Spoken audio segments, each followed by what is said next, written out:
जळगाव जिल्ह्यातील पाटणा गावात जगाला गणित देणारे भास्कराचार्य यांचा जन्म झाला. गणित या क्षेत्रात भारत जगाच्या किती पुढे होता याचे उदाहरण म्हणजे भास्कराचार्य. भास्कराचार्य यांचा जन्म चाळीसगाव तालुक्यातील पाटणा येथे झालेला आहे. भास्कराचार्यांनी 12व्या शतकात लीलावती हा ग्रंथ लिहिला.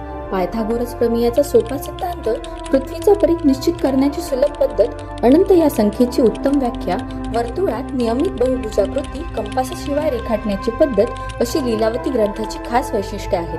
भास्कराचार्य काळाच्या फार पुढे होते. पृथ्वी सूर्याभोवती फिरते हे त्यांनी कोपरनिकसच्या 500 वर्ष आधी लिहून ठेवले होते. एवढेच काय, एका ठिकाणी त्यांनी गुरुत्वाकर्षण बद्दल देखील लिहून ठेवले होते. आज पेल्स इक्वेशन म्हणून जे समीकरण ओळखले जाते ते भास्कराचार्यांनी 1150 मध्ये चक्रवाल पद्धतीने सोडविले. तेच समीकरण सोडवण्यासाठी युरोपीय गणित तज्ज्ञांना सुमारे 600 वर्ष वाट पाहावी लागली.